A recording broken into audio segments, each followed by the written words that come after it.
Welcome, everybody, to the third episode of the GSG podcast. Three of us here are getting ready for our first 11th edition tournament. It's just a local RTT, so nothing too crazy, but we're all pretty excited to finally get into an event in 11th. We've been playing a lot of different practice games and TTS games and theory crafting, but we finally get to go to a tournament and see what it's like to have to set up a new map every round. So we're all looking forward to that. But today I'm joined again by Ricardo, who you all know, and a newcomer to the podcast, but certainly not to the channel, in Daniel. So hello, Daniel. Welcome to the podcast. Hello. Hey. Yeah, Happy to be here. Dustin is not attending this weekend, so we gave him the week off so he can think about getting his priorities more in line. He's doing something with his family or something. I don't know, but Right. we'll work on that. But yeah, the three of us are attending a tournament this weekend, so we are going to go through our lists and give you our thought process behind why we're bringing what we're bringing, our plans for the tournament, and then yeah, that's basically going to be the core of the discussion. But as a kind of icebreaker, kind of starting the episode off, I wanted us to talk about just kind of our general list building habits, tips, tricks, and yeah, just kind of how we all build a list. So, Daniel, since you're new, we want everybody to get used to hearing your voice if they haven't listened to your lore video or any of your appearances on the Yeah. stream. So, yeah, just in general, when you go to build a list, whether it was this orc list or just any of your lists, like kind of what is your process? What do you want to, um, you know, what Include in my list and recommendations do stuff you like give to that. people? Yeah, yeah. What do you want to bring? What do you start with? Like, do you start with the detachment? Do you start with the units you want to bring? Just kind of what is your Yeah, general usually. process? Yeah, I would have to say usually it's like well, it's a bit different now because 10th I was mainly playing Tau, so you have to dedicate a good quarter of your army just to guiders and just action monkeys. Which I mean, action monkeys. You need those in everything in 10th. Yeah, that is I'm fair. finding in 11th though. Like depending on your disposition, you don't necessarily need to like be dedicating so many points for actions and stuff like that, especially if you're playing, the Purge or Even most take of and Take and hold Hold. to a certain extent. Yep. Yeah. hmm Yeah, so you can kind of get rid of those for the most part. It's what I'm finding, and just kind of focusing on what like your disposition tells you to do. hmm So like my thought process with Take and Hold, right? That's I guess that's what I'm bringing, right? Is I need stuff that's durable. I mean, and I'm playing orcs. What's more durable than Gaz with 20 boys and bricks besides, uh, Meganobs? Um, and then also something that I've been playing for a while is, Squigog boys. They're the reason I got into orcs, but they're durable. And my main whole point with take and hold is just to get to my spot, hold those points, and kind of just force the game to happen or like coming to me. So that's what is mainly my process for like taking hold. And like maybe if you're going to purge, like you just want, you want those big bricks to kill and not be killed. Yep. Yeah. Yeah. Yeah. But So you're definitely going detach or disposition, I guess. First is your yeah, an 11th. Yeah, disposition that makes first, and sense. then like, I mean, I love running gas. I love like Wazdaka is becoming just incredible. Such a cool model. Um, Such a he's cool a cool model. data sheet. He's got like cool rules. He got uppy dying. Like he's got it all. He's got good shooting for orcs, which is fantastic to have as well. Hey, it doesn't hit on But fives. It's yeah, crazy. Yep. unless you're in cover for one of his guns. but but yeah, I'd have to say it's just like you always have those few models that you're like gonna always include into your list. Like if I'm playing War Horde or Bully Boys or anything like that, I'm bringing gas, I'm bringing war bosses. I'm like there's always there. Especially now since I don't have to bring so many action monkeys, I can kind of just focus on what the disposition tells me to do. Yeah, it's a very good point. Ricardo, how about you? For the listeners that don't know what a action monkey is, have we gone over that on the podcast yet or no? We might have, but yeah, do you want to explain your as a horde slash tyrannid main? You definitely know your way around the action monkey. Exactly. So action monkey is a shorthand term for a unit that's entire purpose is to stand there and push a button instead of doing anything like impactful. They don't need to with your live. They opponent's don't need army. to kill anything. They just need to do an action. They Score points. they walk, they hit a button, they die, or they hit a Sometimes they button, just don't stand in a die, point, and they you just know, for like yeah engage or outflank now. They just kind of walk up, stand there, and wave at the opponent and yeah die. pretty much. Yeah, that is by definition an action monkey. So, for me, when I start off with building lists, my first process now with 11th edition is what force disposition do I want to play? When I'm playing Tyranids, I really only have like my top two choices are disruption or recon. So I was like, okay, do I want to play recon? Do I want to play those? So I'll pick one of those, and then I'll see which attachments enable me to play that force disposition. When it comes to like if I have a choice between like a 2 DP and a 1 DP, like detachment point faction, I'll really like kind of stick to the theme of like the main 2 DP detachment. So it's like if I'm playing Vanguard Onslaught, which is all about like advancing and charging, Vanguard Onslaught units, which are Gene Sealers and Lictors, then I'll probably just pick the Lictor 1 DP detachment and just go hard on the advancing and charging aspect. From there, of course, first unit always add to every list is a Biovore. It's just federally mandated at this point for Yep. Tyranids. It's so easy to They're score points. You can score 60 points now, right? Didn't they go up a little bit? Yeah, they're 60 points yeah, yeah, they went up 10 points. So now they're Yeah. 60 from Yeah. 15. So 10th Tyranids edition. really have 1940 points to spend, is the point. So very well Exactly. worth it. Yeah, 100%. Because it scores, I think, like 7 or 8 out of the primaries that are currently available. Maybe more of them. I think 9 out of. It's a significant number. It's more than half. One spore mine that the Biovores create can score you just by existing. Incredible unit. Exactly. And then like if I'm playing a detachment like Vanguard Onslaught that has like a keyword for specific units, I'll just look at every unit that has that keyword and be like, okay, of these units that benefit from all of my stratagems, which ones do I care about, right? Like I'm not going to care about a Harpy in Tyranids because it has the Vanguard Never even Onslaught. heard of that Like, before, to be honest. no one has. It's a terrible unit. There's Don't a use few it, of those please. buried in that Tyranid datasheet list. Yeah. So I'll just kind of filter it by that way, just kind of like, all right, I'll throw a bunch of units in there, try to figure out what the theme of the plate of the list is going to be. So like, am I going to do a hard, crazy like Alpha Strike turn one? Then I want a lot of stuff that's either turn one Deep Strike or it's going to be advancing and charging with Scout, like Gene Sealers or something, or infiltrating with advancing and charging. Or am I playing more of like a keep away thing where I get lots of like reactive moves and units that have lone op and stuff and just stay away from my opponent and hit buttons around the table to score points? And I'll just kind of work my way backwards and try to get exactly 2,000 points to the best of my ability. Like the absolute lowest I will go is 1990, and that's like if it's like a really synergistic list that has a lot of like stuff that works together very well. Yeah. But if it's like 1990 and it's like, I got stuff in there that I don't really, that's just kind of there, like I don't need the third lictor. I can upgrade it to something else or swap some stuff around and get some enhancements. But 1985 points, that is a nope. I will rework it until it works. Until it's Yeah. exactly Makes me 2000. shudder. Yeah, Yeah. I think we've talked about it before. I think I've played probably 90 to 95% plus of my games in 10th and now 11th edition at 2K. It's like my brain takes it as like a challenge and finds a way there.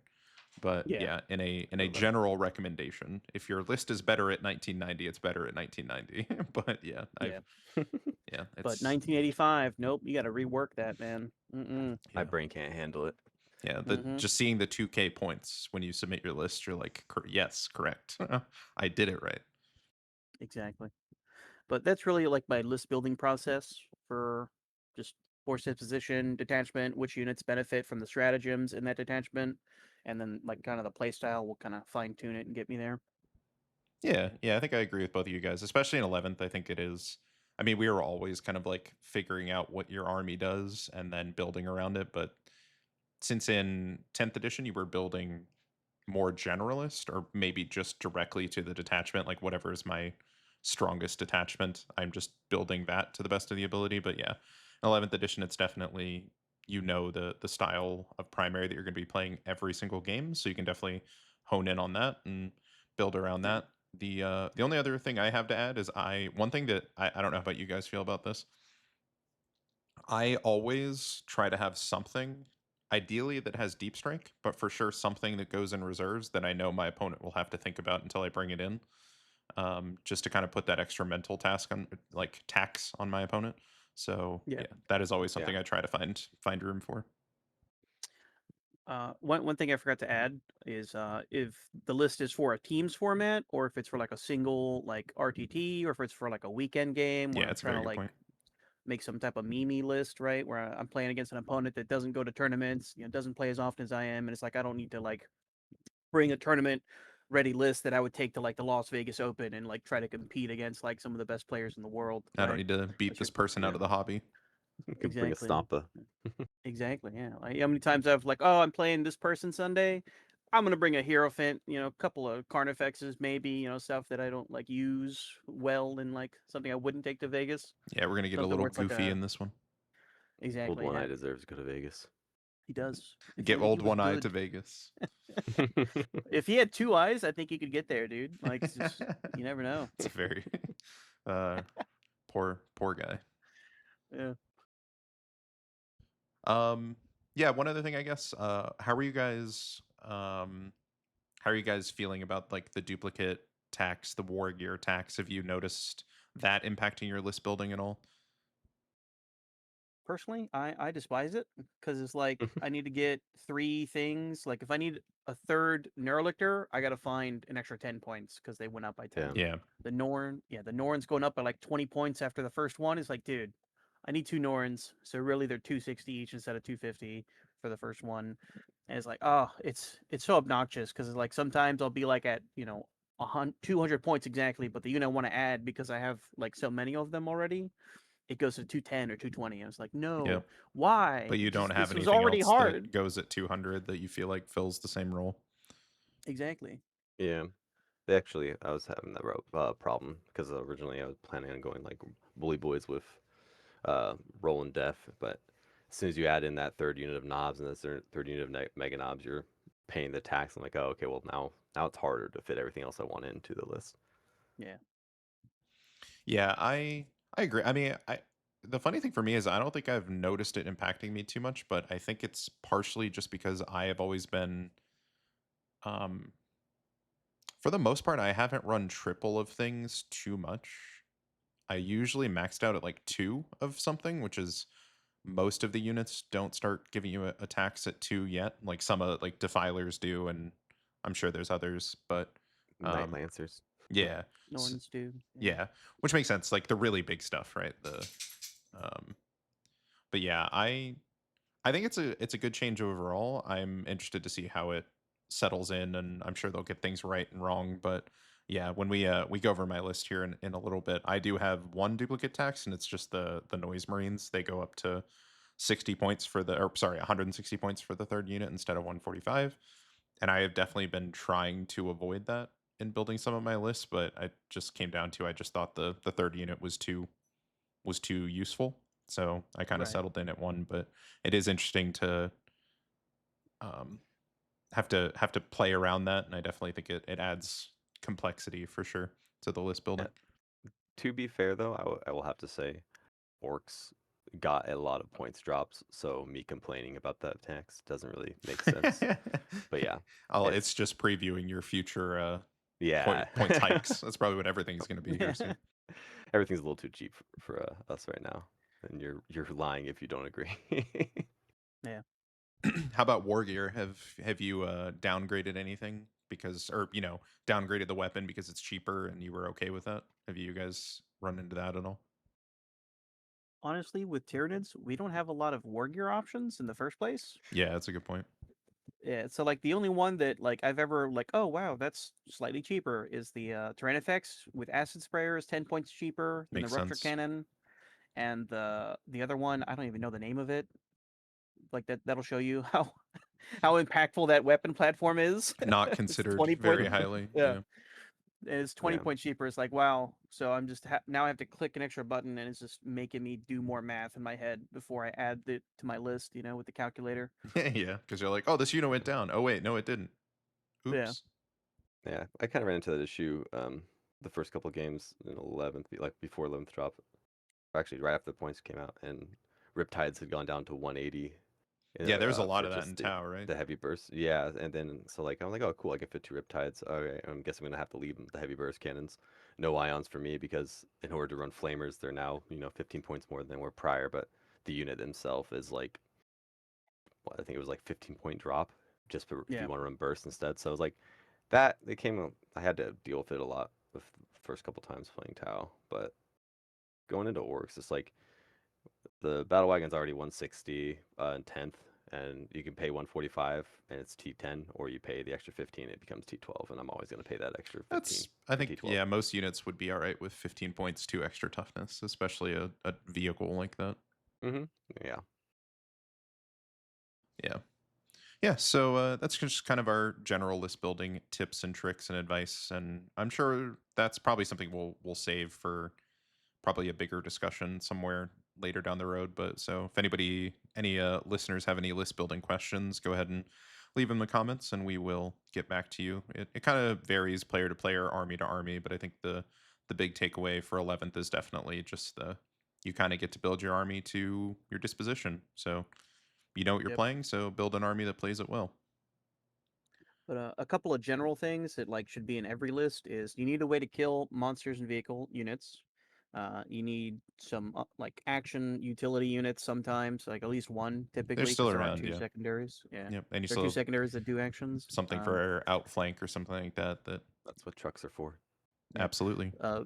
Ideally, one infiltrator at least. Yeah, it's a really good point. Yeah, It's yeah, kind of like just the so you deep can strike, like, so you make your opponent have to play around it. yeah. So one infiltrator, one deep strike unit, at least two ways to kill a monster or vehicle.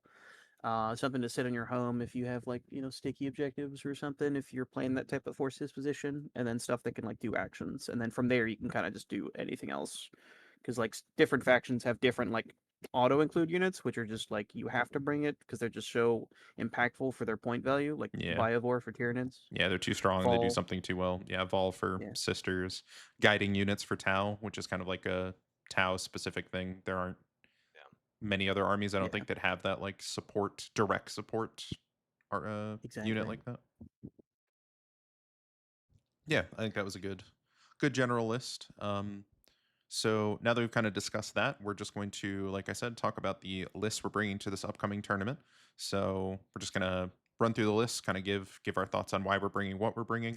If you're watching the video, the list will be up on the screen, and then I will also put a link in the description that has the lists that you can pull up and look at them yourself. Yeah, so I'm gonna go ahead and start with my Emperor's Children. It's what I'm bringing to this event. I kind of wanted to play Emperor's Children more at the end of 10th edition. It happened a little bit, but I was mostly playing Sisters just because of the way that the competitive meta kind of fell into place. So yeah, wanted to play EC. I've kind of been experimenting with some different lists, some different detachments. EC is pretty dynamic at the start of 11th. I've seen a lot of other people who are playing the Demon detachment. There is still Coterie of the Conceited, and then there is Court of the Phoenician, along with the Battle Line 1 DP detachment that we got in 11th. So I personally wasn't going to be playing demons. I don't have a bunch of demonettes and seekers and fiends or keepers. Although I do understand why that detachment is good because it is an easy way to get sustained on things and crit fives if you already have sustained on a weapon.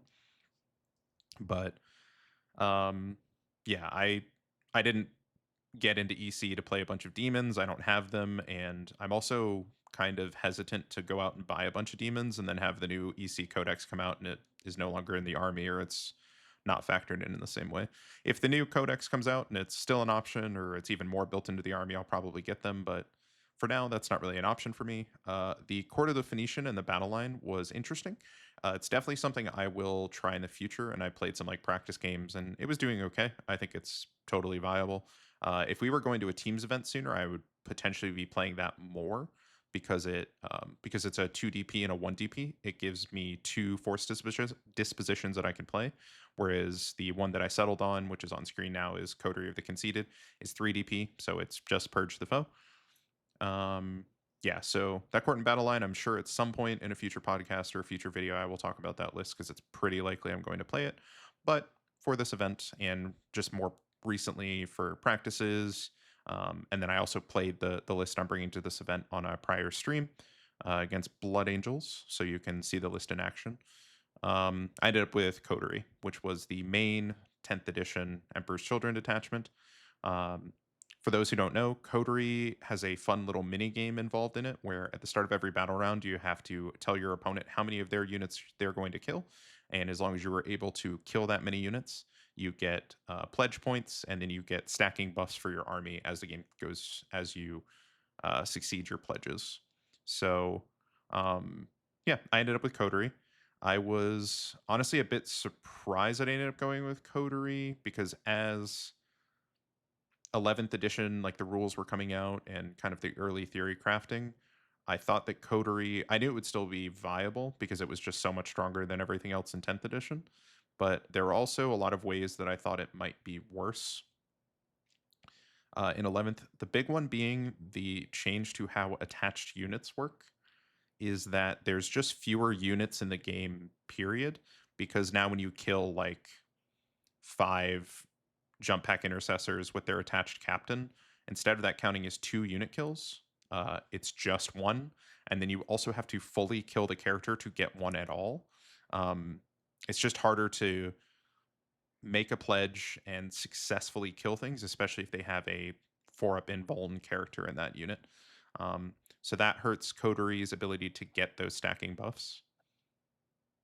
Also, the change to stratagem stacking going away hurts Coterie, because a lot of the Coterie defensive buffs are good but not great.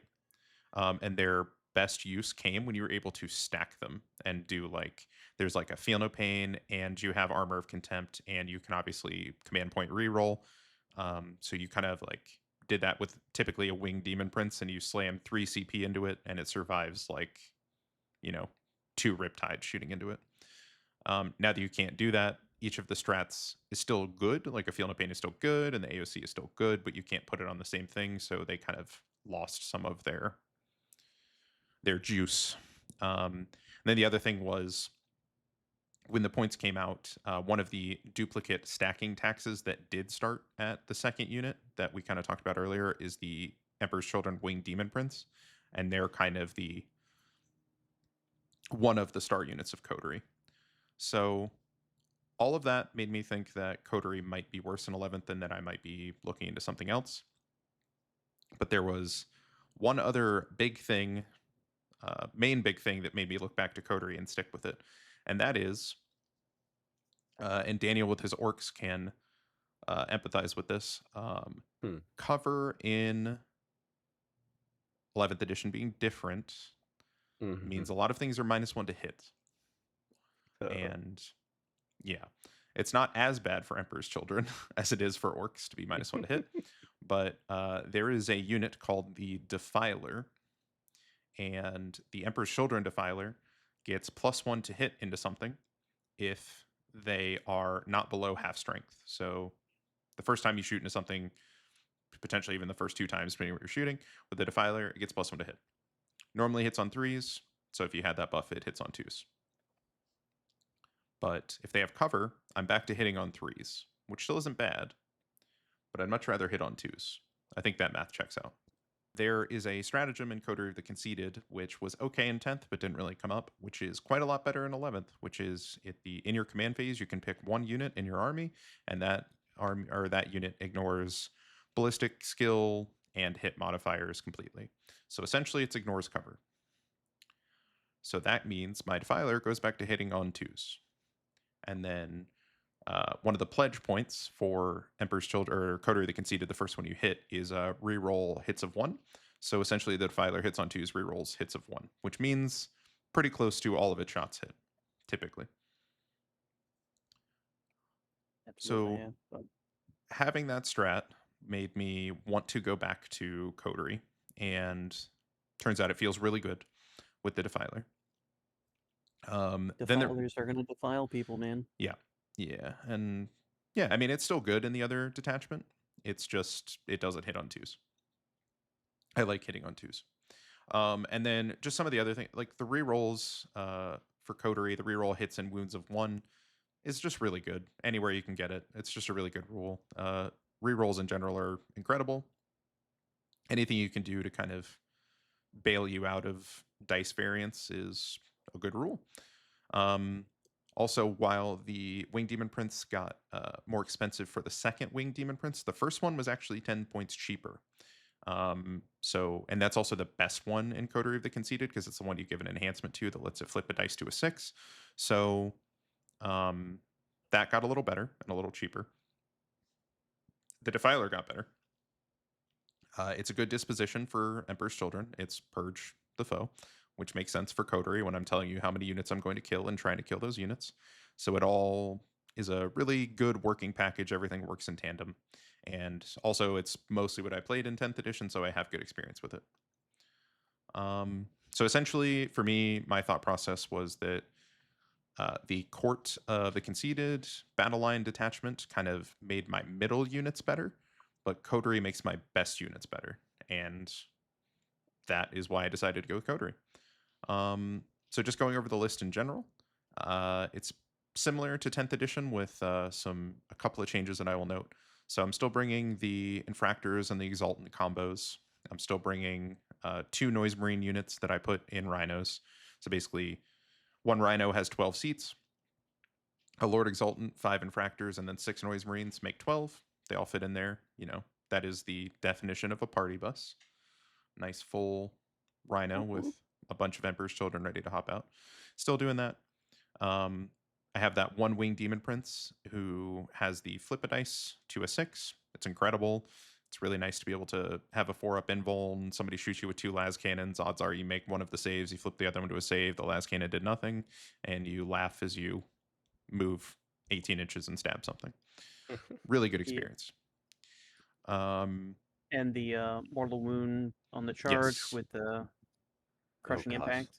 Yeah, I haven't Double dipping. I haven't pulled that lever yet, but it is something you can do because you can now do impact mortals when you hit them with your body, and then go ahead and crushing impact at the same time, and even more fun.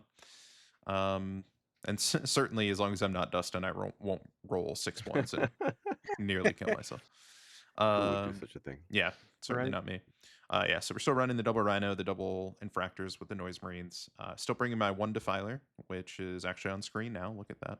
Lovely. Still with las cannons, it's a lot of Emperor's Children lists are taking 2 still, especially if they're playing in the demon detachment. I get it. It also starts getting pretty pricey on the second one. Also, it's pricey in real life because I'm fairly certain the model is still sold out, and I just have the 1. So I could certainly borrow one, but it's starts to get expensive, and it's kind of like I said with the demons. Like I like my 1 Defiler, but I kind of want to play the Space Marines. That was the point. I mean, that's kind of one of the benefits of being on a team is like I can be like, hey, Dustin, let me borrow 5 Terminators that are sitting on your shelf you're not using right now. Yep, 100%. Yeah.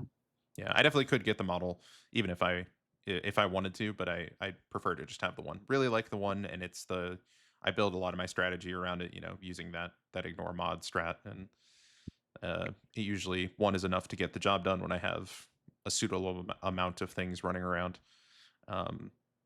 So I've got the Rhinos with those guys. I got the 1 Defiler. I still have my Winged Demon Prince. I leave him in Deep Strike. As I mentioned earlier, I like to bring 1 good Deep Strike threat.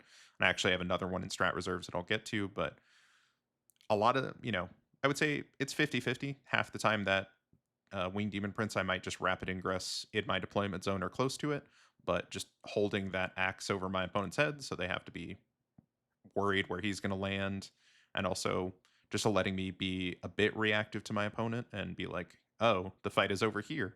Great, he's going to drop down here and come join the party. Still running him. The other reserve unit that I like to use that I've gotten a lot of really good use out of, especially in 11th edition. There were some maps in 10th where this unit could get tied up, where in 11th, I think the sides of the boards are really accessible. And that is 6 Noise Marines with the Lord Cacophonist. So that is my technically my third Noise Marine unit, so it's the most expensive one. But and also as a character.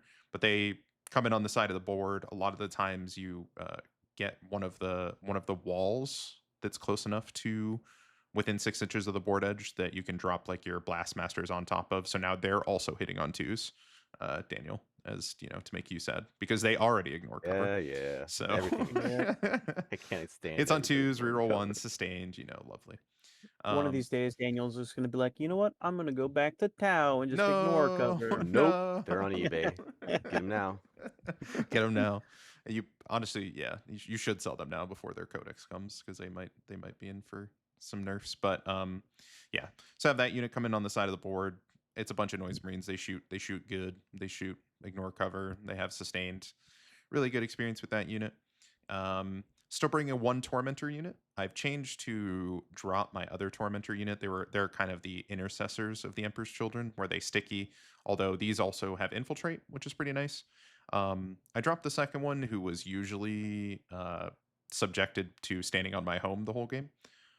In 11th edition, holding your home, I feel like, is kind of hit or miss. There's sometimes where it matters a lot, especially in the Purge the Foe mirror match, where it's worth, your home objective is worth 5 points for your opponent every turn.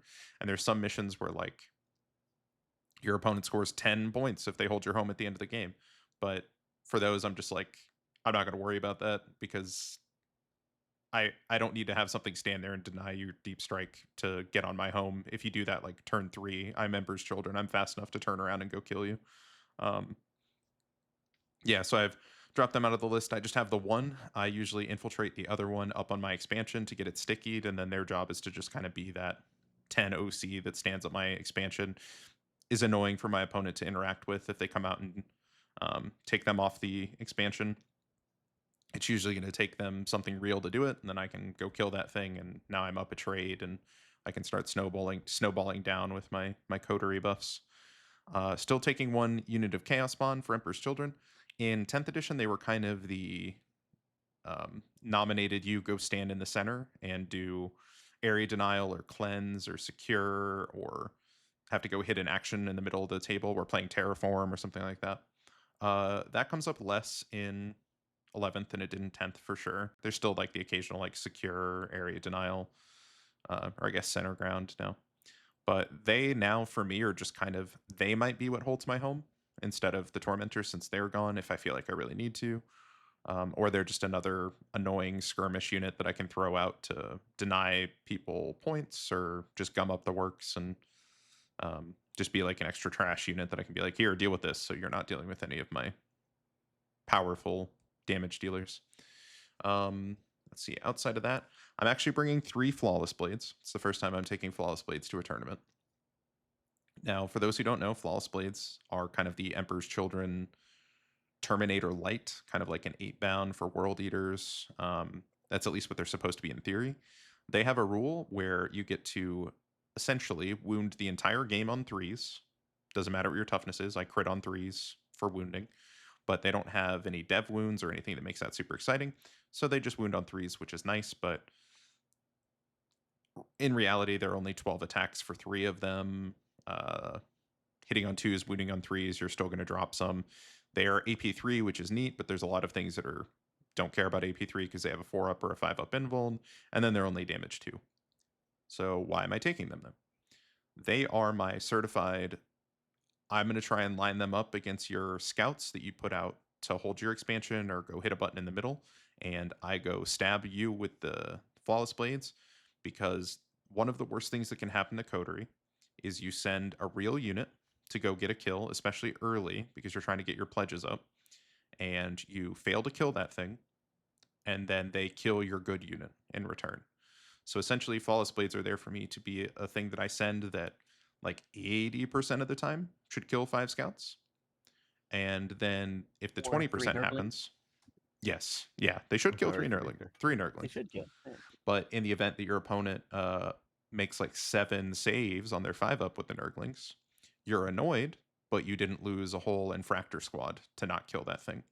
So it's just the it mitigates the worst case scenario for me, where I can send them to do an early job and potentially get an early kill, and it's not catastrophic if they fail, or like my opponent has a reactive move, or I fail a 3-inch charge and I can't re-roll it for whatever reason. So are they that great? No, but they're only 95 points, and they, in theory, should be able to kill some skirmish units. But if they don't, I'm not devastated that they died. Yeah, I think that wraps up the list. Just trying to think if I forgot to mention anything. Oh, and then I still have my my Mauler Fiend. Still a great unit. It's 130 points. Really good in Emperor's Children. Advance and shoot the Meltas. Advance and charge the Mauler Fiend Punch Fists. It's honestly really cheap for 3 up, 5 up, T10, 12 wound body. Always nice to have one. And then the other interesting thing for my list, which is definitely something that's an experiment for me, I haven't seen other people really doing this, is I have a lone Lord Cacophonist. And why do I have that? Because that Lord Cacophonist is my Warlord. Now, most of the time, your Warlord doesn't matter. Emperor's Children, Coterie of the Conceited, it matters quite a lot because my Warlord needs to be alive for me to declare a pledge. Not to complete a pledge, but to tell my opponent I'm going to kill X number of units, I need to have my Warlord alive and on the table. So it kind of creates an extra thing you have to consider when building a Coterie of the Conceited list, because, like, I have 2 other Lord Exultants, but they're going to spend a lot of time in Rhinos, so they're not really a good option for that. My Demon Prince with Wings, I could start him on the table, but I prefer him to be in Deep Strike to make my opponent think about it and try and screen him and allow me to be more reactive to whatever they're doing with him. So he can't be it, because then I couldn't make pledges until he comes onto the table, which is bad. In 10th edition, a lot of the times I had a second Demon Prince with Wings, and he would just be my Warlord and start on the table. But since I'm not bringing 2, I kind of had to think about, do I make points for Lucius? Do I, try and find points for a Demon Prince on foot? But I settled on essentially that Lord Cacophonus is a 70-point tax for me to play my detachment. They start on the board, they stand in the corner, they screen out some space to deny like a really devastating deep strike. And as long as I at least make 1 pledge and get my reroll hits of 1 with them, that is honestly enough. That is like kind of the secret with the Coterie of the Conceited, is if you get 1 point, that's really all you really need to feel good. And if you get to 3, which is the reroll wounds of 1, anything beyond that, which is on 5 kills and 7 kills, which is lethal sustained in combat for 5 kills, or crit 5s on anything like lethal or sustained on 7. Those are really good buffs, but those are like bonus extra, you don't plan on it. So the point is, it's a Cacophonus who stands in my corner, screens for me, calls pledges, and if my opponent puts honest effort into killing them, that's fine, because they're killing 70 points that ultimately I don't care about, as long as I get at least 1 or 2 rounds of pledges off. So yeah, that is kind of what I've settled on, because in some of our practice games and just thinking about it, the real problem is when your Warlord is also a unit that you care about. So then it actually really hurts when it dies, right? Yeah, I remember a practice game we played.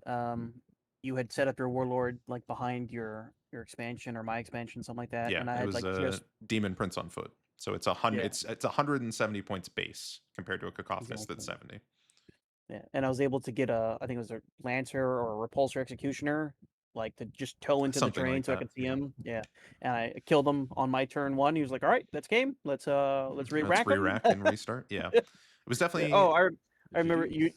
you ended your move on the template, and I was like, "Oh, all right, I move 10. I can advance and chart or advance and Yeah, shoot I if I did need not. to. I'll Now, go for it." in what Ricardo was saying is I made a mistake, but it's also just the underlying problem of I don't want that much army power tied up in a unit like that, because the problem becomes, like, if it's a Demon Prince, I want to be able to like push it forward and use it as a Demon Prince, but I kind of Right. need it to be safe so I can make these pledges, right?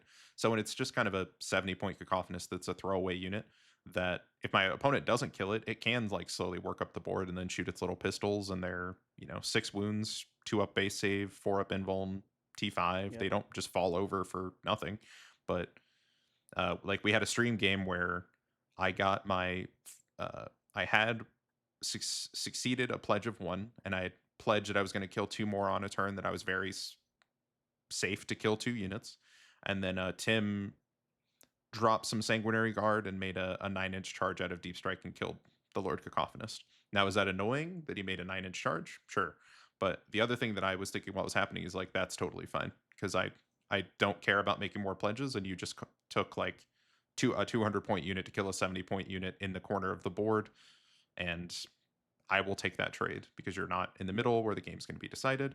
So it's like almost like a bait unit for my opponent to be like, no, don't kill my warlord, then I can't make pledges. But I'm secretly like, I already have 3 points, I don't care, I'm gonna go kill Yeah. you now in the middle. Kill the take that bastard. bait See if every I yeah, care. yeah, totally fine. And I'm only losing 70 points. So I've played a few games with it. I do like it.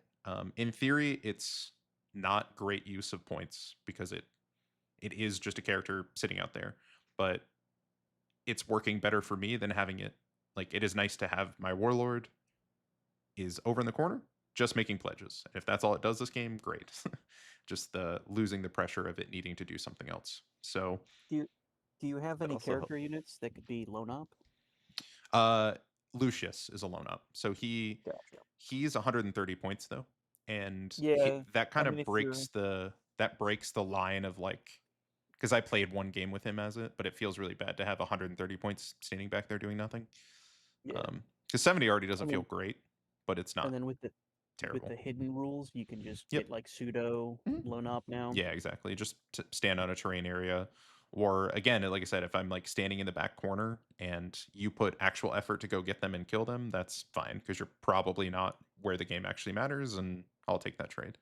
So Yeah, another benefit of having it on a cheaper model is also like if you go into somebody that's not giving you anything to kill, like you want to yep. send your useful units up ahead, and if like, Mhm. you don't want to have it on a lead unit up in the middle of the board before you even get any pledges, because then Yep. like you said, it's re-rack, I'm done, game Yep. over.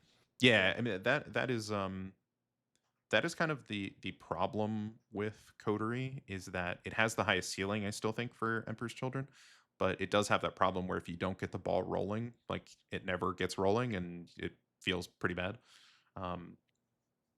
Yeah, so overall, practice games with this list have gone well. It feels good. It feels like I have everything I need. I've got, good amount of trash disposable units.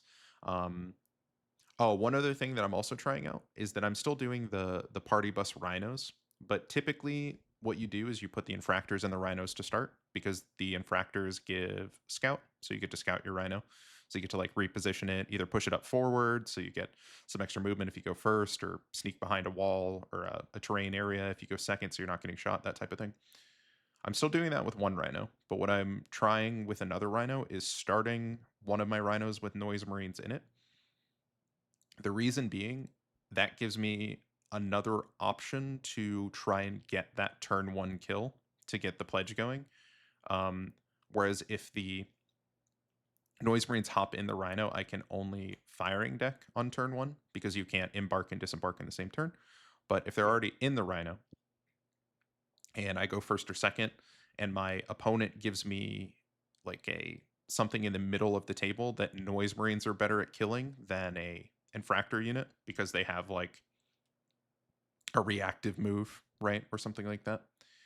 Yeah. It gives me, I have a rhino with infractors in it, so they can hop out and go do it.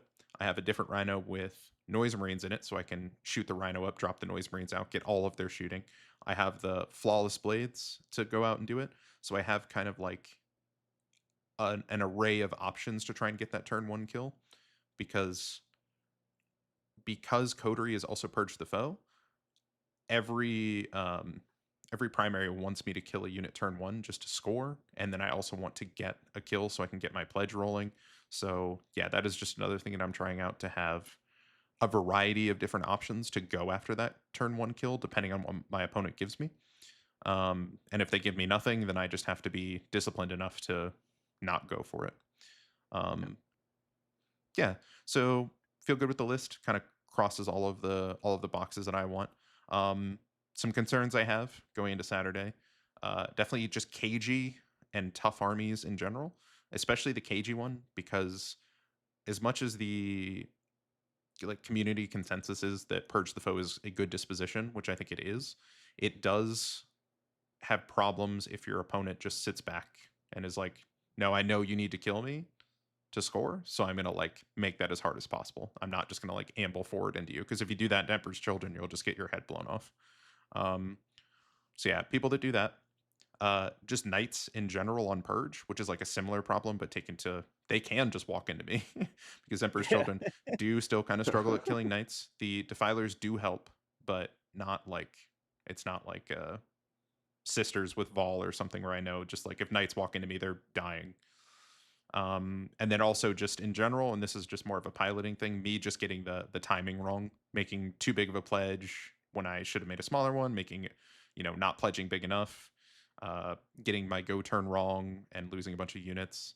That is kind of the failure state for Coterie. Like I said, it's kind of like it's such a momentum based detachment that if you don't get it rolling, it can feel really heavy. But once you like do get the timing and the speed right, it kind of like gets on the tracks and just runs your opponent over. So overall, I'm feeling really good with it. It's a super fun army to play. I'm always excited to play EC, and yeah, just looking at the roster and just kind of knowing our local scene, I feel like I should be in the mix to go 3-0, potentially win it. So, but yeah, that kind of covers my Emperor's Children list. I think some of my stronger competition at the tournament is actually going to be the other two people. So we will have them explain their list. How about Daniel? Let's go from my version of a fast melee army with some shooting to your melee We army got with some all the shooting. shooting. Yeah, No. some shooting, right? No, not We really. got some shooting. They, No, no, they we A technically little have bit. guns. Some shooting. So we have guns. No, but you're gonna be very happy that it's not the Cult of Speed list with Oof. one army on the table and one army in One, reserve. one, and then 1.5 in the back somehow. But keeping with that theme though, I did bring a unit of copters.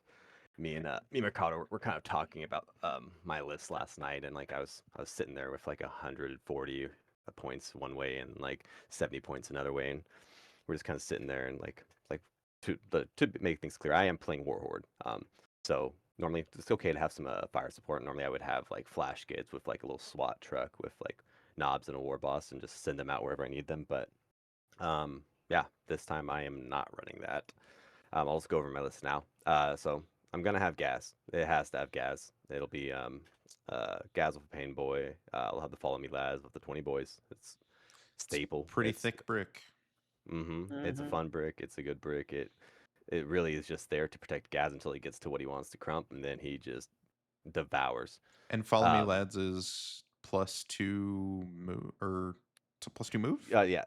So yeah, Follow Me Lads is the extra movement. Yeah. And that coupled with the beginning of movement phase, here we go, the +2 advance, +2 charge. Gaz can shoot himself and his Balaba boys like a missile.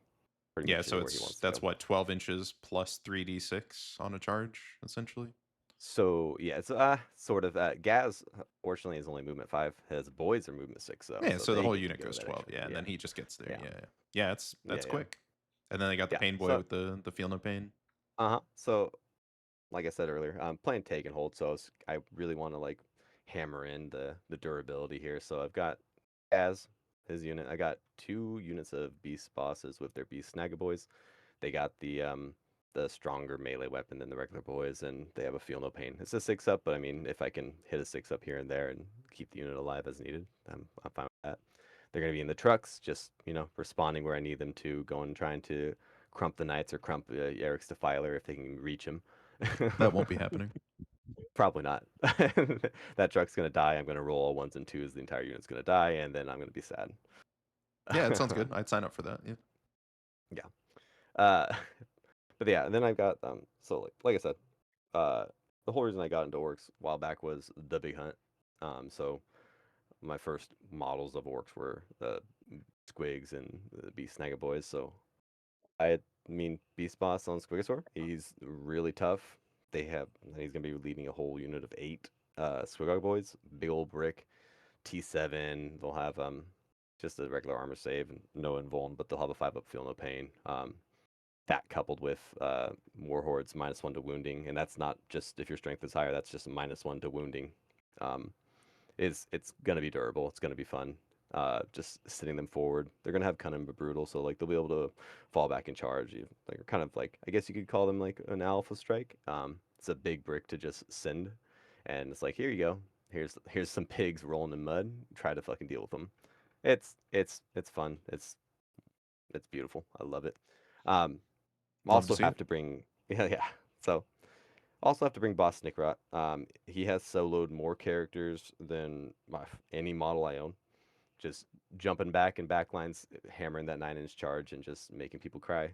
I've taken out some like Biovores, and other characters like that, other characters in general. But I think he took out a Tallyman a few times. But along with Mazrog and Wazdaka, so like I guess should specify like I'm gonna have the option to put Mazrog in Strat Reserve and have like that kind of like rapid ingress threat along with Defcopters. Like I'll be able to get anywhere I want to with the Defcopters, rapid them in. Be able to support them with Wazdaka and Snickrot just jumping all over the board. Yeah, you got Because yeah, some Wazdaka's fast boys zipping around. yeah. Wazdaka is also another like uppy downy in my movement phase kind of unit, and it's hard to. I mean, you can screen as all you want, but I mean, a 9-inch charge is still a 9-inch charge, and I don't think I fail those. Knock on wood. Hopefully, that doesn't happen this weekend, and I go 0-3, but we'll see. Just make your 9-inch Oh. charges. Game is easy. Yeah. 0-3 is means you lost all 3 games. Yeah. That's what I mean. You 3-0. Hopefully, I don't go 0-3. Yeah. No. And like so, but yeah. Along with that, I wanted some other shooting. I've been having some fun putting the new Big Mech Daka rig on the table. It is a cool looking model. It is fun to play with. Has it done much? No, not for me at least. I know some people out there are having success with it. Yeah, it's not But too expensive though for what it is, right? no. Well, no, it's T8, 11 wounds, 3 up, 5 up. Like it's not easy to shift. You're gonna have to put something in it to kill it. And I mean, if you're sending it after my Docker rig up, I'm happy for it. I don't mind that. Yeah. But yeah, that's my list. Oh yeah, and you cannot forget the Gruts, my beautiful CPU generation. I only have one in this list. How so many don't target my CPU are they Gruts. going to give you in all 3 rounds? What's the over under? So I've had events where they give me 0 CP the entire event, and I've had events where I don't drop a CP the entire event. We will see. I guess I'm really hoping they give me as much CP as I need because I'm going to be using a lot of strats in this detachment. I did take out. I was running before some battle wagons. Just on the off chance I get to use my favorite strat, Kareen. Which is, Yeah. it blows up, Such and a then I funny get strat. to just I get to move my entire battle wagon full movement wherever I want, and then blow up. Oh, it's beautiful. Sadly, I had to take it out because I've yet to been able to do that in any of my games played so far. But yeah, I can't really say I have like too many concerns. I don't even know who else is playing besides the 3 of us and a couple of the other local teams players. Yeah. There are 16 players signed up Yep. as of now, and it's at 16 out of 16. Yeah, there are a few new faces too, people that we haven't seen, so it's always a chance that there'll be a new headhunter that we're not aware of, but Yeah, we will see. yeah, but yeah. So like before making that, like this was really hard decision for me to go Warhorde. Because I was sitting there making lists. Like I know me and Ricardo, and I think me and you Eric talked about it. I was like, oh, I'll just run I'm gonna run Imperial Knights. It's fun. It's fast. Yeah, that's it's what until easy, you sent it's- your list, I thought that you were going with Knights. yeah. Yeah, I even asked to borrow one of your emulators to like get the sister squad. yeah, It's yeah, just for sticking sure. in my home and stuff like that. But yeah, just a lot of thought went into this. I thought about that. Part of me was like, well, I mean, Tao's gonna get nerfed in the ground, but then I'm like, nah, I don't shoot guns anymore. Well, so we're done with that. I'll let my opponents have cover. Yeah, how nice of you But to yeah, let may us have it. enjoy a yeah. a core Don't rule worry. to the game. Yeah, You will get your cover, and you will be happy about it. Um, yeah. So like going through all the other like once I decide on Orks, going through all the disposition choices, like I could play Bully Boys with Roland Def, or the Big Hunt with Roland Def, and it's like I could do that, and like I was sitting there building lists for these detachments, and I'm just like, all right, how do I fit how do I fit a big boss in here to get sustain on my models? Because I really want sustain on this unit, and I want sustain on this unit, and then it ended up like I had 3 big bosses with like knobs and stuff like that, and I'm just like, why am I doing this? I just go back to good old fashioned Warhorde. I'll get sustained on everything. I don't have to Don't have to pay pay for the it if points. it's just Yeah, included.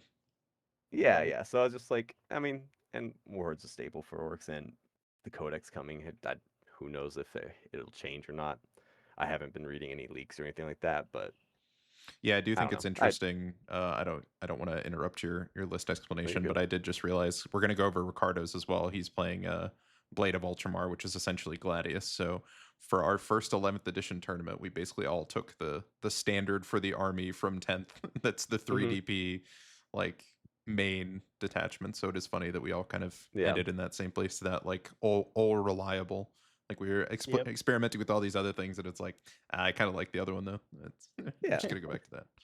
Cause like I had prepared like a cult of speed list, and just the one that you faced minus the jet, Yeah, the yeah, burner yeah. jet, and I was Just like, okay, crazy how this cheap that stuff is. Yeah, yeah, it's like a it's like horde orcs, but not green tide.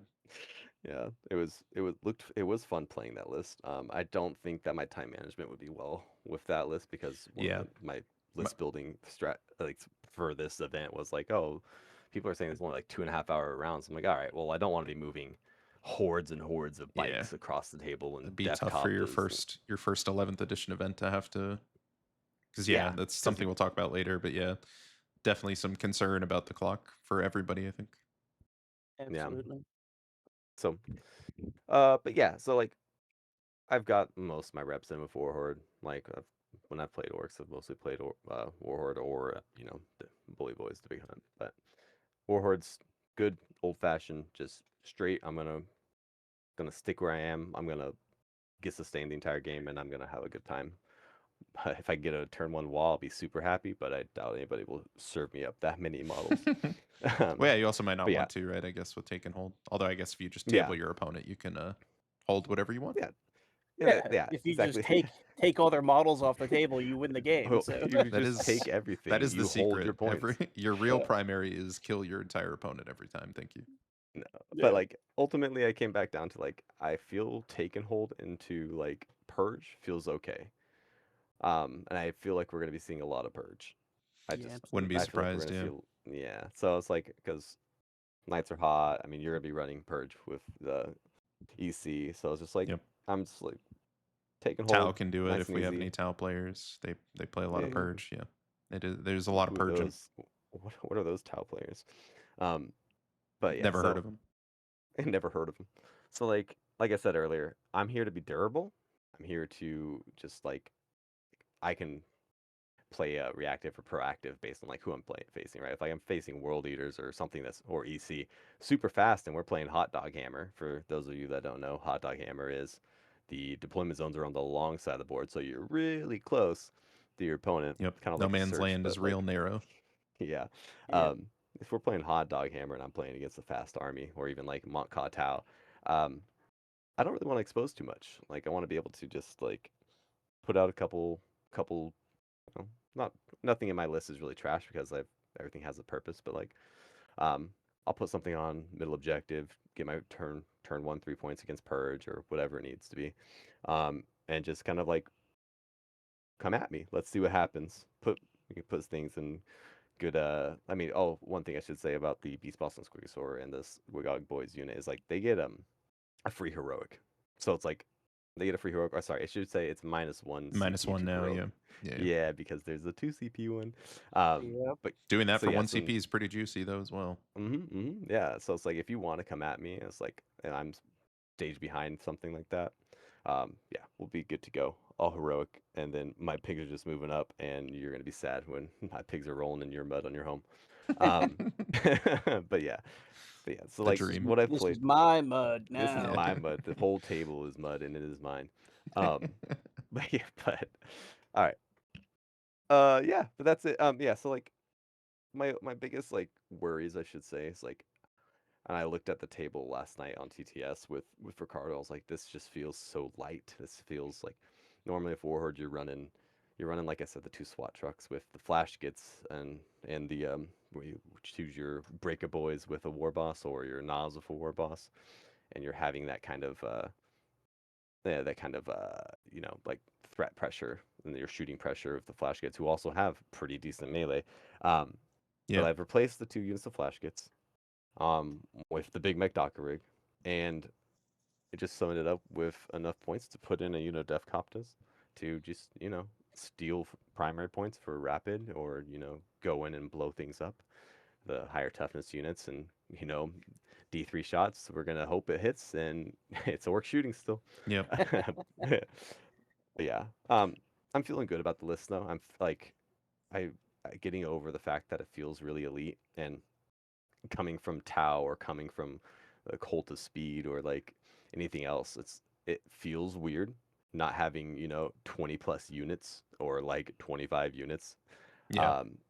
But like once I got past that, I was like able to look at it. I'm like, this is strong. This feels like it'll be good. I have an answer for everything. If there's like too much of a skew, I think my only problem would be actually not even knights really, because Gaz can solo a knight if he's really lucky, along with his entourage, and then Maz is pretty good at crumping. He's like a cheaper, weaker but stronger demon prince on foot. He's a Yeah. little bit faster, but yeah, no lone up or anything like that. But yeah, he's not gonna be leading any pigs. I've ran him quite a few times by himself as that like rapids threat. But like having that with the Def Copters, like I said earlier, is like I can choose. Like I'll Def Copters have deep strike. Mhm. I don't have to put Mozrog in there. I could leave him on the table and just have another good like turn 1 or 2 like Yeah. What you come and feel get like me. you You're gonna need early. yeah. But yeah, yeah, I guess yeah, I'm gonna be relying a lot on Feel No Pains. Most units in this list have Feel No Pains for like my big like sitting on a objective and like holding it kind of unit, with the Pain Boy and the Beast Snega Boys and the Beast Boss and Squirsaur. Yeah. Yeah, and it's gonna be strat heavy. I've come to love the -1 to wound strat. It is amazing. And now looking at my It's a list good and rule. like yeah. Now looking at my list though, I'm like looking at I only got the 1 unit of Grots. I'm only getting the 1 shot, and you mentioning that and bringing up the past of my not getting a single CP all game from that is kind of It's just a 4-up. How it's hard just is a it? Just 4. roll the 4. 50-50. 50-50. It's never 50-50 unless you're. Oh no, Right. no, it's 100% chance you know it's gonna hit that 4-up. But yeah, I'm like, I think I'm a little concerned.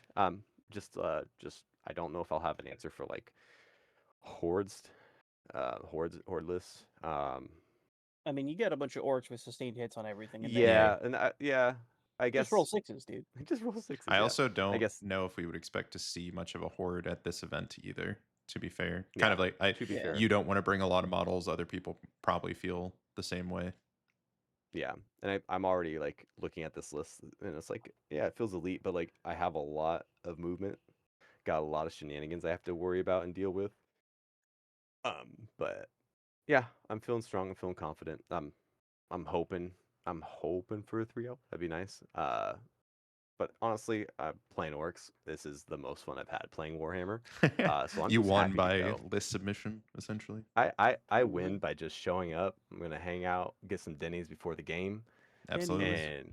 and then just freaking pig out, dude. I'm a little sad I'm not run the big hunt, just because I would be running max pigs and max rigs. But yeah, I'm pretty Max confident. pigs and max rigs. That's amazing. I ran a list that was triple kill rigs with Beast Boss, Beast Snagas, and then Maz, and then 2 pigs with main units going into with rolling def into big hunt. It feels good. It's just too much stuff going on for me right now, especially for shorter format. Yeah. Um, No, it seems like a good list. yeah, confident. And watch me come back next week and all right. Hey, so we went 0-3. 0-3, so here's what we learned. See, that's okay. Here's what I Losing's learned. okay as long as you've learned. No, I So you do. can't just send Gaz's brick turn 1 with no wah forward. Okay. Oh, it still will just die. Okay. Oops. Oops. Knights hurt. Tau Mm. shooting hurts. Yeah. What do you mean I don't get cover? Oh, that's one also thing that was talked about with Ricardo last night is the new smoke rule, being able to give your have you read it yet, Eric? Yeah, it's like you give cover to Okay. things behind it. Yeah. Yeah, so it starts at the starting of the shooting phase. You pop it, and anything behind it will get cover for the entire shooting phase, which I thought was really cool, considering I'm running pigs, I'm running Docker rigs, I'm running like other stuff that doesn't get innate Is it just cover from your trucks? I'm guessing that have smoke.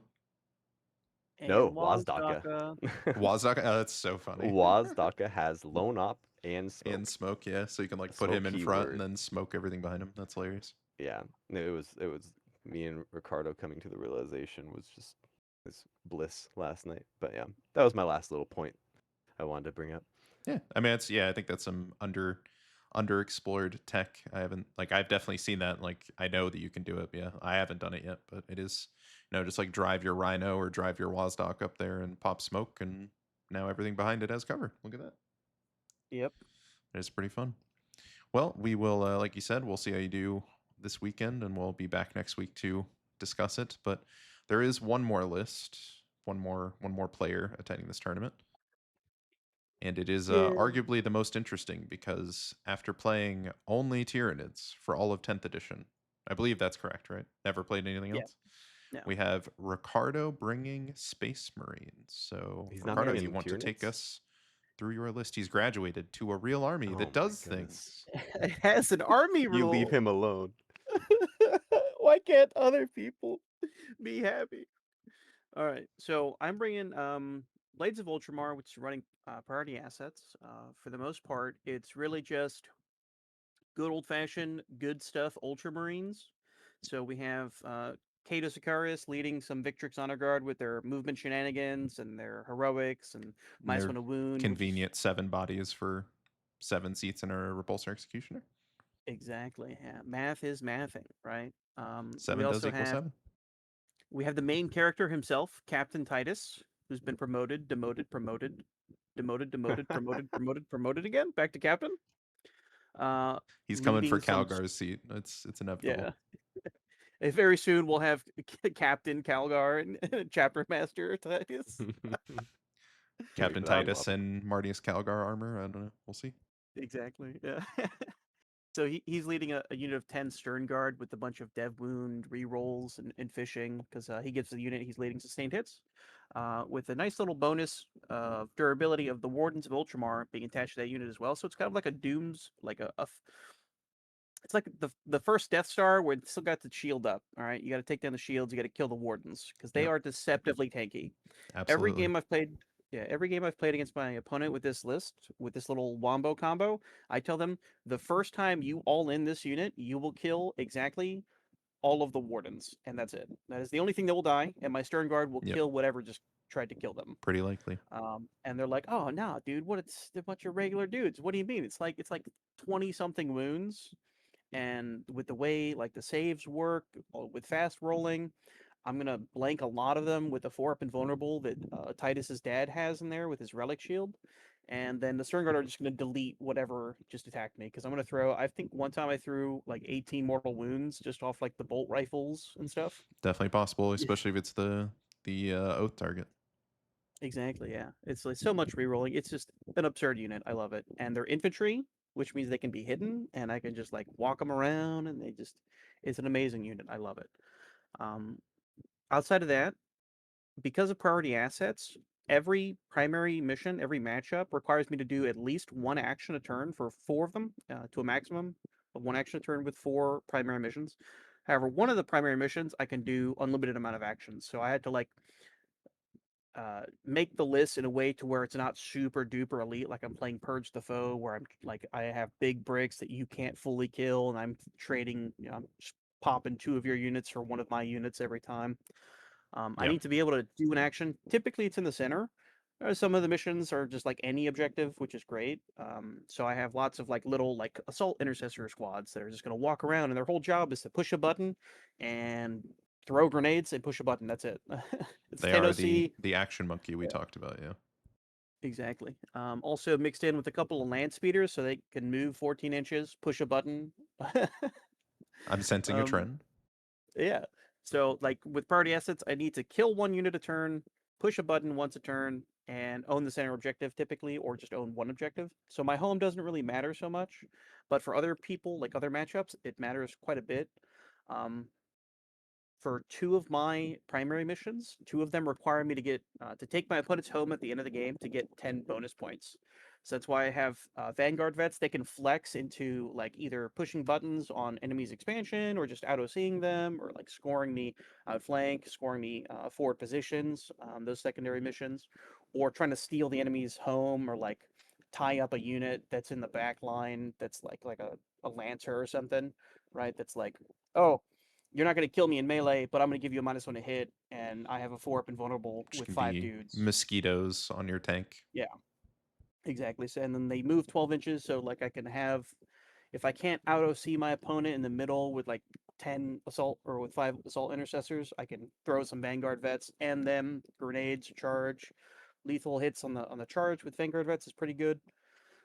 And they're pretty great, like trading units. Like I'm gonna go kill your scouts. I may not kill all 5, but I'm gonna kill probably 3 or 4, and I'm gonna auto-see you and take your expansion. And now you have to deal with them, and you got to put a lot into them because they can just scam my opponent on just those 4-up and vulnerable saves. It's great. Yep, 4-ups are gonna 4-up. It's great for me, I should say. It's not great for my opponent. No, And also we have. I used to have just regular intercessors sneaking my home, and that's what they would do and stand there. And it's like, I took them out. I replaced them with infiltrators with the 12-inch stop ingress moves on each model of the unit.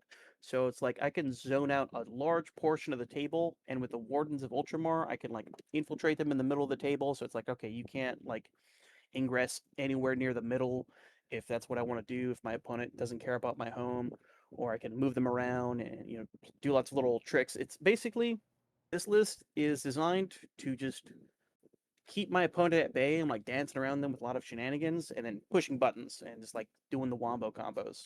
And then I have 3 main pieces of damage, which is the Stern Guard, the Repulsor Executioner, which can kill either 1 tank or like 1 infantry squad, like Space Marine squad or or something. potentially both. Exactly, at the same time. And then a Lancer, which can typically just pick up a tank or a monster unit by itself. So I have essentially the Stern Guard, in theory, can one-tap most units outside of like really big knights with a lot of wounds by themselves with Oath of Moment. And the Lancer and the Repulsor Executioner work on picking up another enemy like high toughness unit, so our monster or tank, Yeah, those 2 and put then together kills. should get the job done more often than not. Exactly. So we have that insurance. We have some movement shenanigans with the Victrix. I always start them in the Repulsor. They disembark turn 1, so they get that free 3-inch of movement. They move up to the mid board, and it's like, come closer to me. And if it's a melee unit, I'm gonna be like, all right, no, you're too close. Go away. I'm gonna reactive move 6 inches away. It's like your 2-inch charge, your 3-inch charge is now a 9-inch charge. Go away. Or Go you're away. back in the repulsor and you're not chargeable at all. Exactly. Yeah. And if you can come, kill the repulsor, cool. Then you have a bunch of honor guard that are jump out and kill you immediately after, Yep. because they're not slouches. No, Um, they are extremely not. They do a lot of yeah. damage. Yeah.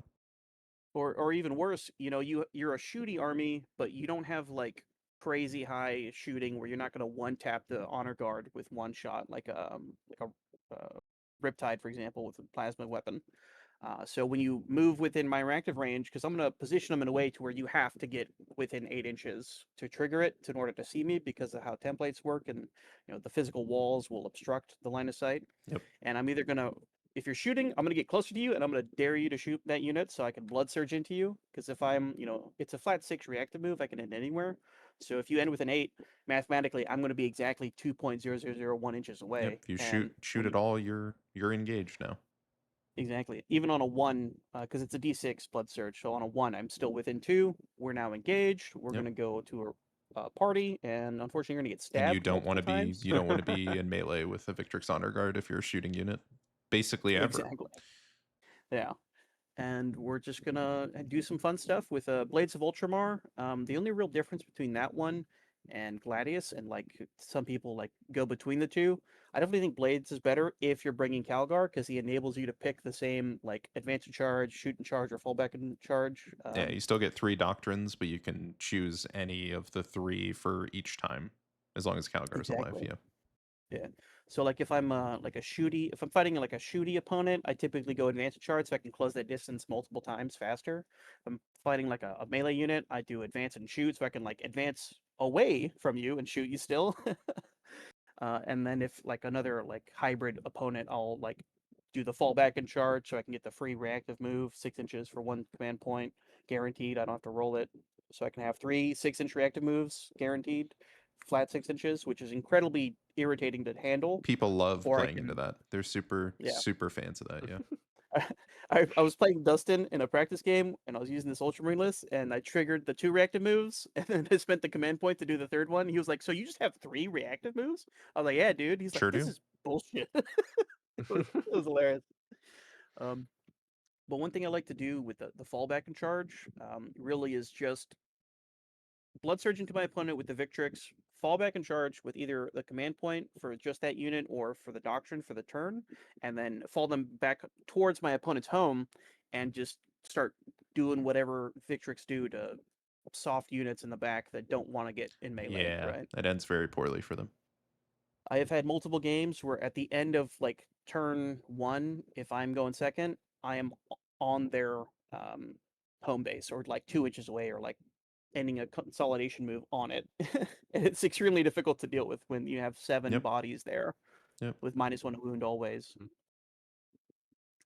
But the biggest caveat is you either get a fight on death with Gladius or you get a -1 wound for the phase. If your opponent's strength is higher or equal to your toughness. So it's like if I have honor guard and I know multiple units are going to shoot them, I'm just gonna, and they already have the -1 wound, so there's like no point using that. But if I have like another unit like my stern guard or like a repulsor, executioner, or like the lancer or something that I know they're going to put multiple anti-tank weapons into it from different units, I'm going to give them a -1 wound. And I definitely Yeah. like that a lot more because like the fight on death, like I really just have the honor guard that are like that care about that. And most of the time, I'm gonna be able to not get charged and die in melee unless I Yeah, it's want very to. true. Right? Yeah. Mhm. And Titus already fights on death anyway, so. Exactly. Yeah. And I've had Titus pick up 5 Terminators by himself. Oh yeah. It's absurd. Yeah. Yeah. And Anti-infantry 2-up and sustained that can go pretty hard. yep. Bonkers. And the Stern Guard, they're no slouches in melee. Like, yeah, they're close combat weapons, but they throw so many dice. It's ridiculous. It's And like they still 4 get per to model. reroll Yeah. if And it's if the it's oath the oath target. target, Yeah. yeah, it's crazy. I love it. But I'm definitely looking forward to using these land speeders in their like sort of harassment role. They're 3 OC, so like if I you have think they're 5 sick. scouts Yeah. or I think they're really good. yeah, if you've like for example like 5 OC or something, or even like 5 infractors, like you were talking about 10 OC on your expansion, I'm gonna move both of those land speeders there. One of them's gonna push a button, and the other one's gonna shoot you a bunch. So that way And the other you're one can probably push going the to kill button. at least 2. You'll get me there. Yeah.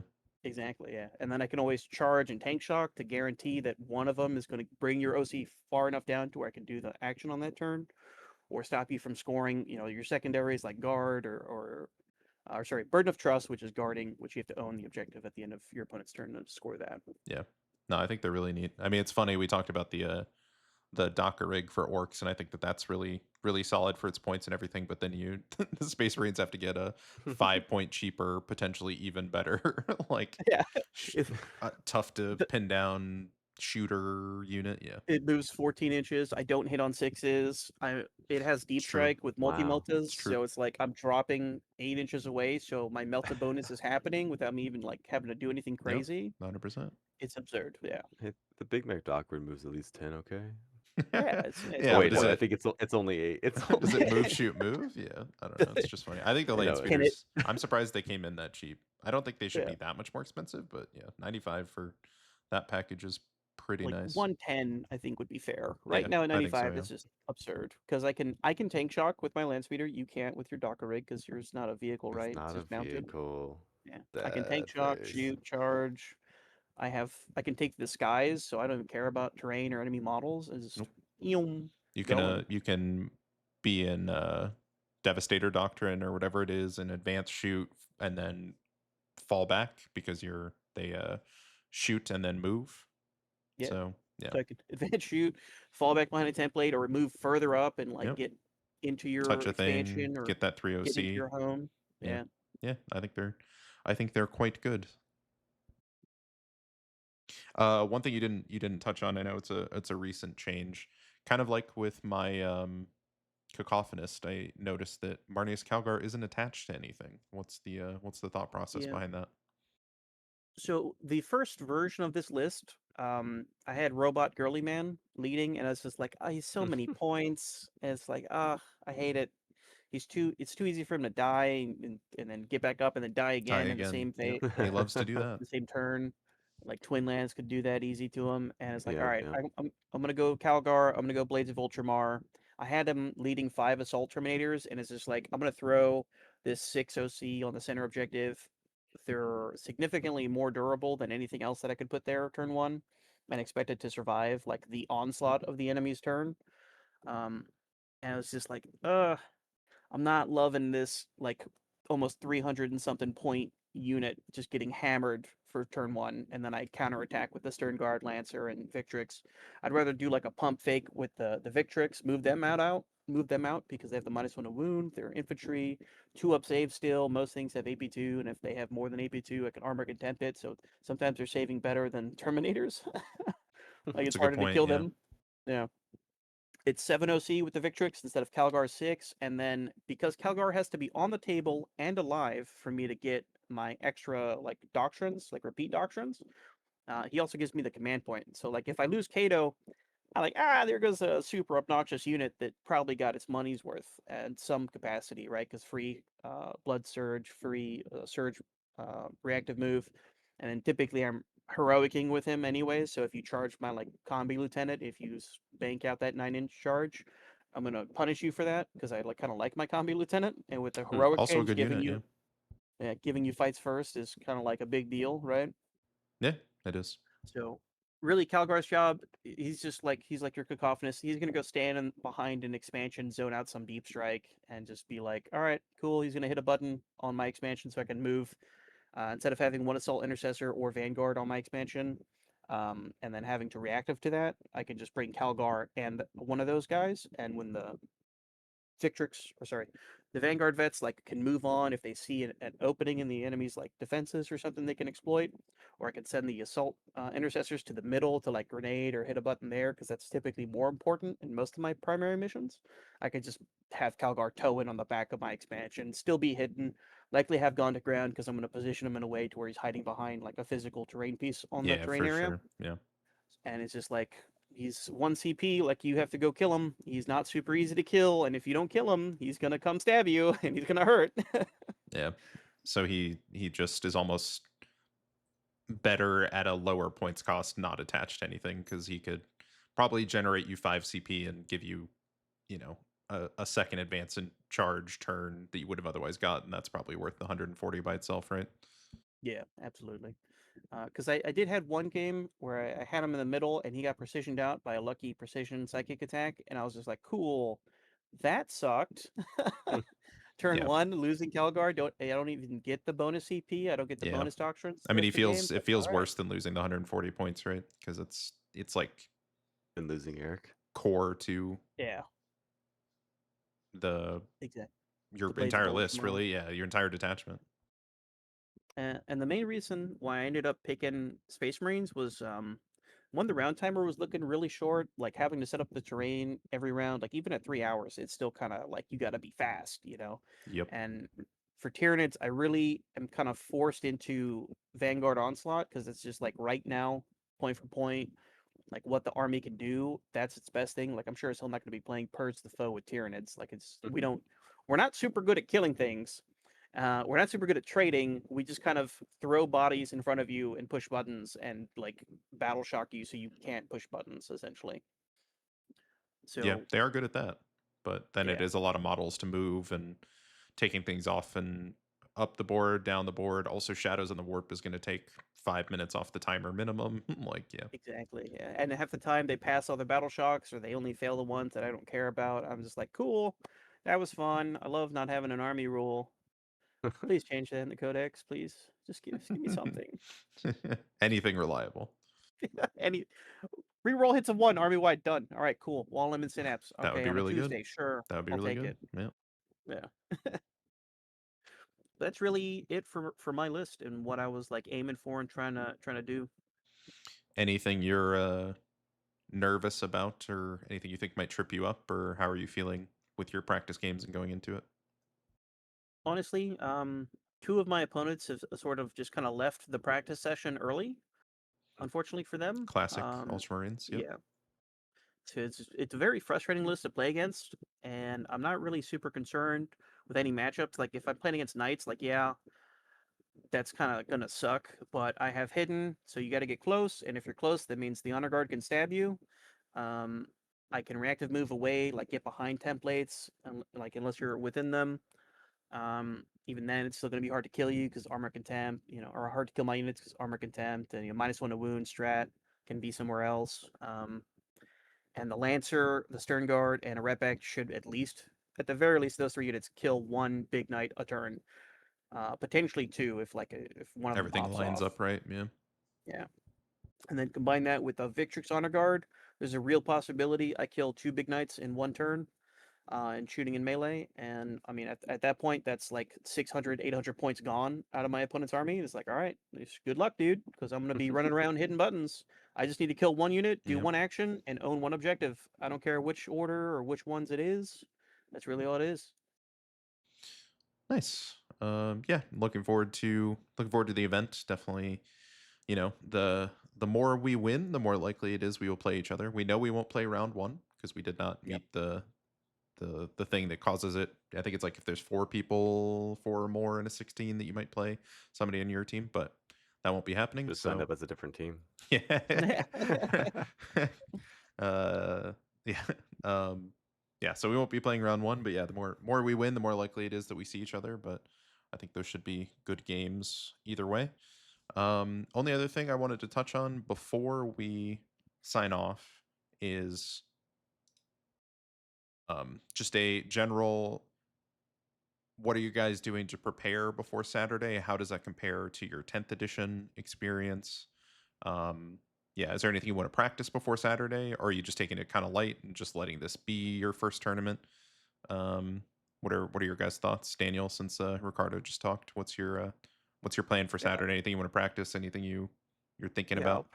I'll probably get a few. Like, I'll try to get at least one more TTS game in. I mean, this is a new list of all these units put together, but like I've played all these units before. I've played Yeah, you're still Warhorde familiar before. overall. Yeah. I might get. I'm taking this very easy. Like I said, I'd be ecstatic to go 3-0. I'm gonna try my best to go 3-0, but I'm just there for a good time. I'm there to have some fun. Oh yeah, that part is yeah. easy. I think the having the fun part Yeah. is simple. Yeah.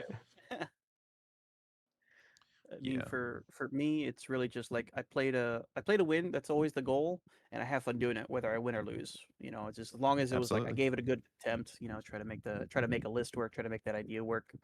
And I am piloting the team's Space Marine army, so this belongs to the team. It is This is one pretty of the cool. armies anyone can use on the team to like do at events. Is like, especially because we do a lot of team formats. It's really important where if a faction's like fucking cooking like hot, someone's got to play it.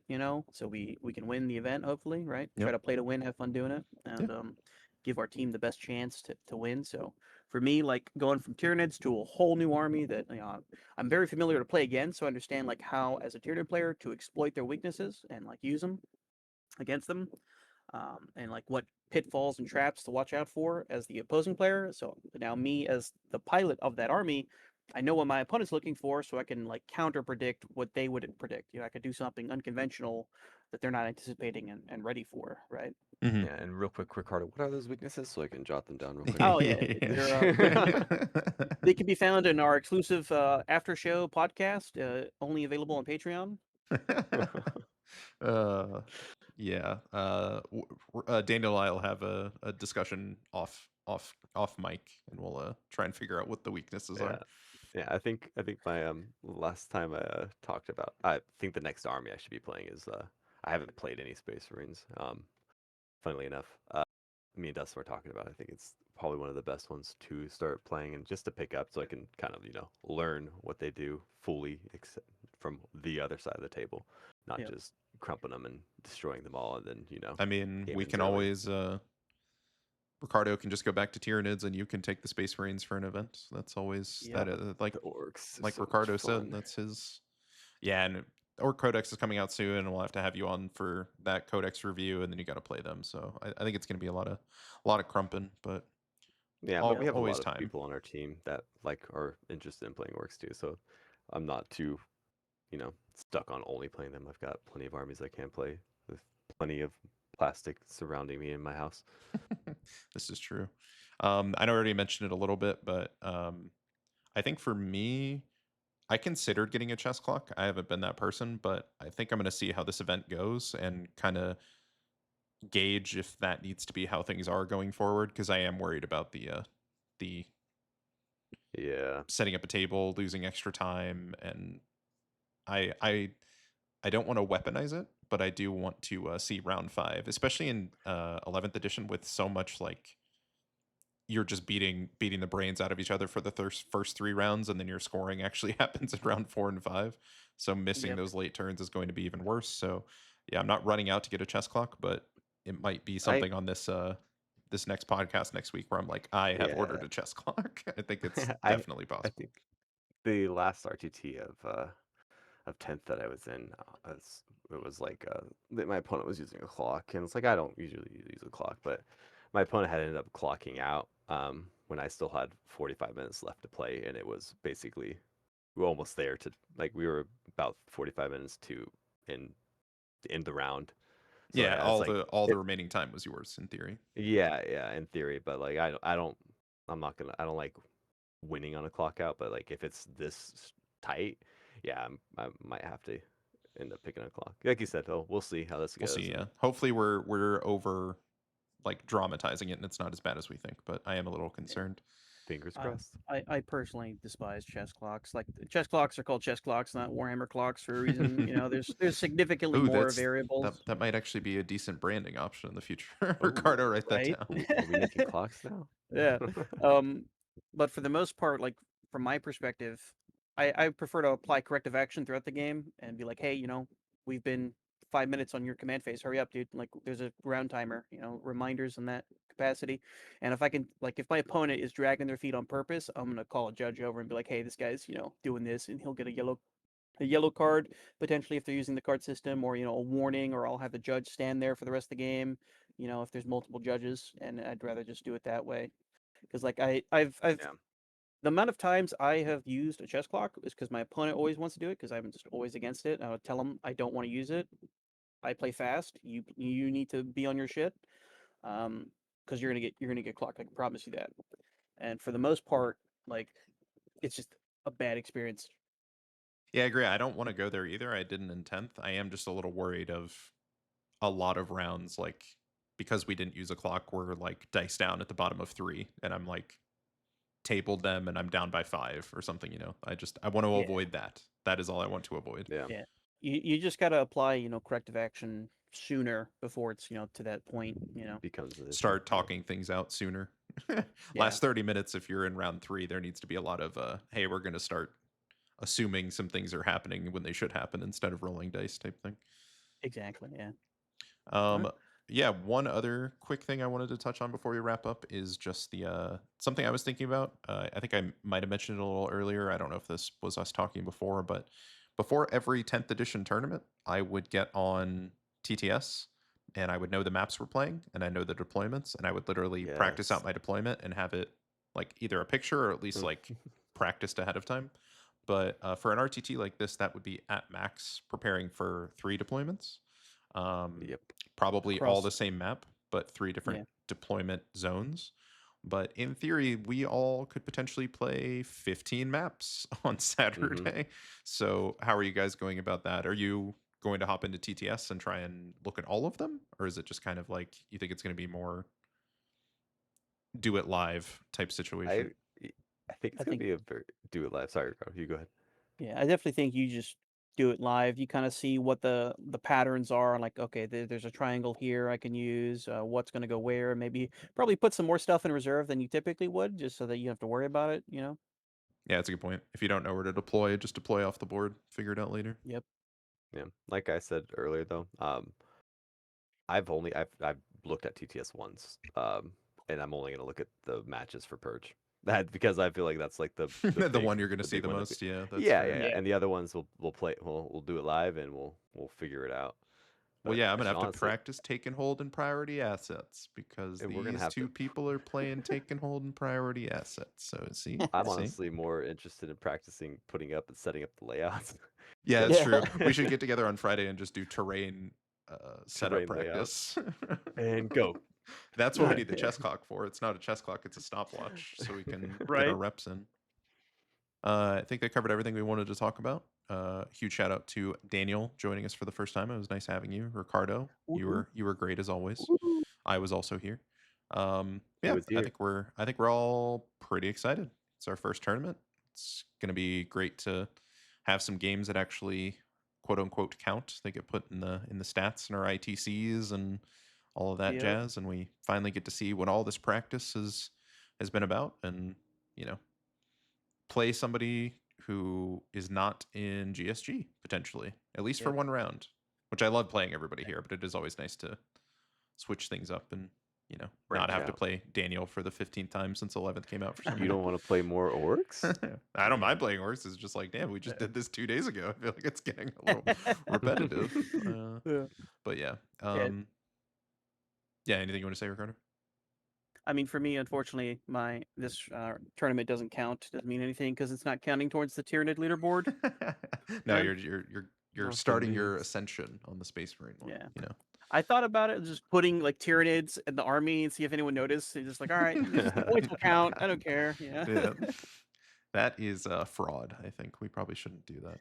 You gotta stay number 10. You gotta stay top 10 Tyranids in the US, of course, right? Just play one more tournament by the end of the year, and I'm sure you'll get Don't there. worry about it. Yeah, but that will be it for us. We're going to do the practice we need to do, be ready on Saturday, and then next week we will be back to discuss how it went and kind of run down the event, how our rounds went, what we learned, what we want to change, what we're happy with, what we're not happy with, and probably tell some fun stories because that always happens with Warhammer because in the end that is what we're there for, is to have fun, roll some dice, and throw our models around. So that will be it for us on the podcast this week, but plenty more still going on the channel.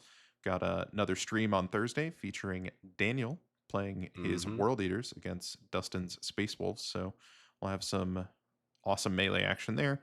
Friday, I'm doing another gameplay stream of Space Marine 1, and there's always new hobby videos going up with Lamb. We'll be back with the podcast next week. More streams. Feel free to check out the schedule that we post every Friday for the upcoming week. And if you enjoyed what you heard here, give us a like, subscribe to the channel, and let us know in the comments if there's anything you want us to talk about in future episodes. But other than that, I have been Eric. Thanks again to Ricardo and Daniel. And that will be all for us this week. Until next time, have a nice day. Later. Bye.